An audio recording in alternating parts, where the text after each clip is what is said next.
সুপ্রভাত। কেমন আছেন বন্ধুরা? আশা করি ভালো আছেন, সুস্থ আছেন। আমিও ভালো আছি। আপনাদের সুস্থতা কামনা করে এসএমএস পরিবারে আপনাদের অনেক অনেক স্বাগত জানিয়ে ভিডিওটা সকাল থেকেই শুরু করে দিলাম। সকালবেলা উঠেই মুখ হাত ধুয়েই আগেই চলে যাই বাথরুমে সেই ছোটোবেলা থেকে মা শিখিয়েছিলেন ঘুম থেকে উঠেই আগে কাপড় চোপড় কেচে নিতে হয়, তারপরে অন্য কাজ সংসারের কোনো জিনিসে হাত দিতে হয়। সেই রীতিনীতি আজও চলে আসছে। তো করে নিয়ে আগে উঠেই ঝাঁটপালাটা দিয়ে নিলাম, দিয়ে বসে গেলাম তরকারিপাতি কাটতে। আজকে যেহেতু সানডে, বাচ্চু আজ পর্যন্ত বাড়িতে আছে, কাল থেকে বাচ্চুর অফিস খুলে যাবে।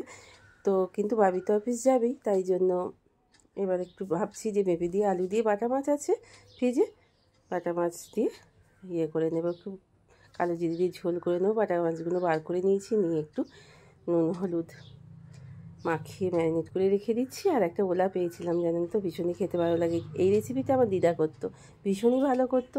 আর আজও আমি ভুলিনি, আমার মেয়েও খেতে খুব পছন্দ করে, তবে বাচ্চু খেতে পছন্দ করে না।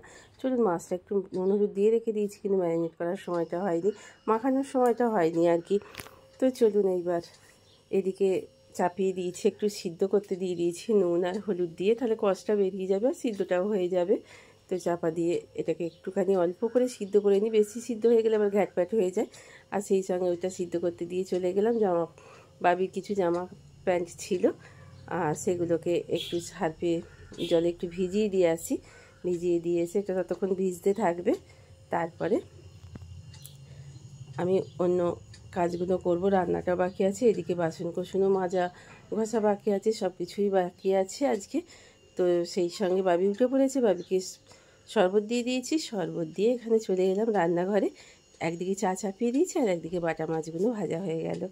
তো বাটা মাছগুলো ভাজতে ভাজতে এতক্ষণ পর্যন্ত যেসব বন্ধুরা আমার সাথে ছিলেন, পাশে ছিলেন, তো তাদের অনেক অনেক স্বাগত। আমার এটা নতুন ব্লগ চ্যানেল, প্লিজ আপনারা একটু আমাকে সাপোর্ট করুন, একটু আমার ব্লগটা স্কিপ না করে একটু দেখুন, কয়েকজন মিলে দেখুন। আমি পরিবারের পাশে দাঁড়াবার জন্য এই এত প্রতিবন্ধকতা, এত রোগ ভোগ, সব কিছুকে তুচ্ছ করে, সব কিছু যন্ত্রণা, জ্বালা যন্ত্রণা বহুত কিছু আছে আমার মনে। জীবনযুদ্ধ, মানে সর্বক্ষণ জীবনযুদ্ধ করে যাচ্ছি, সেই জীবনযুদ্ধে টিকেই আছি আমি, জানেন।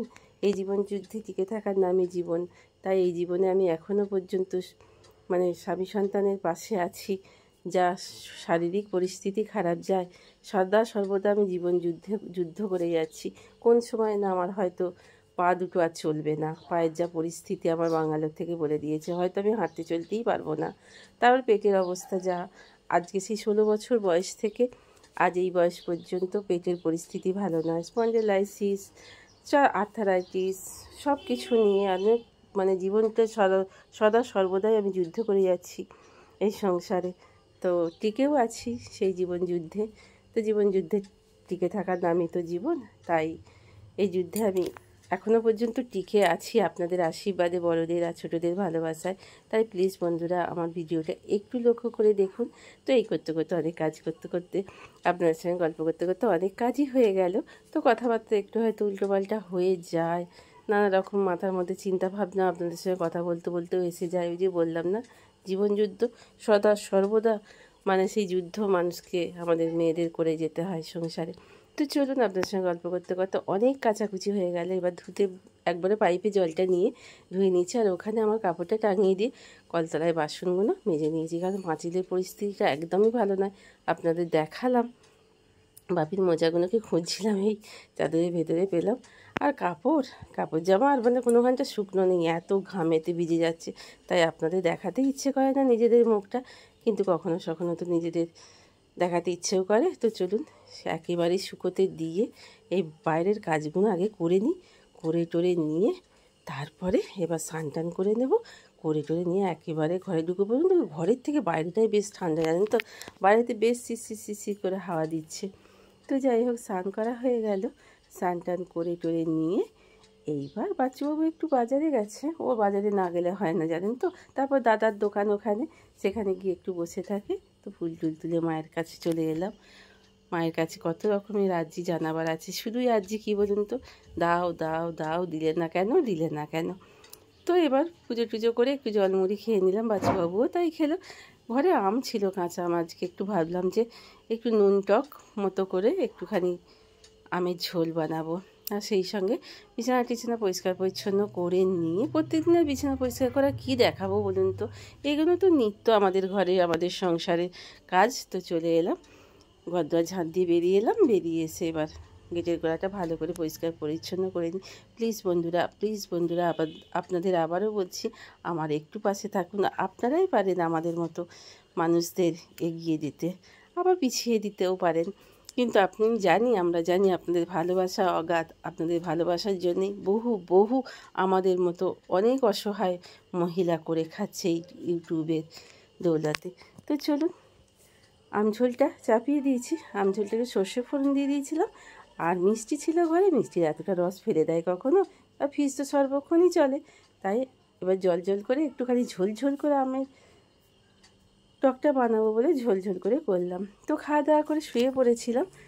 টুয়ে পড়ে টরে আপনাদের দুপুরে খাবারটা দেখানো হয়নি, ভিডিওটা আমি বড় হয়ে যাচ্ছে বলে। তো এবার উঠে পড়ে এবার অনেক বাসনও আছে। এই রোদেতে তো মাজতে পারি না, দেখেছেন সকালেই কি কষ্ট করে কাপড় চোপড় টাঙিয়ে দিয়ে তবে মাজি। তো বিকেলবেলা উঠলাম, ঘর দুয়ার ঝাঁটপালা দিয়ে দিলাম, দিয়ে এবার বাইরের দিকটা ঝাঁট দিতে চলে এলাম। তো ঝাঁটপালা দিয়ে এখানটায় মানি প্লান্ট গাছটা গেটের সামনে রাখা আছে বাবি, তো একটু আগাছা হয়েছে ও 2-4টার, ওখানটা একটু পরিষ্কার করে ঝাঁটপালা দিয়েও নিলাম। এইবার চলুন, বাসন টাসনগুলো মাজা হয়ে গেছে, প্রচুর বাসন ছিল। তো সকালে মাজার পর অনেক বাসন হয়, তো আপনারা জানেন রান্নাবান্না, জলখাবার, তো বিকেলে চায়ের বাটি, চায়ের কাপ, অনেক কিছু নিয়েই মাজা ঘষা সব হয়।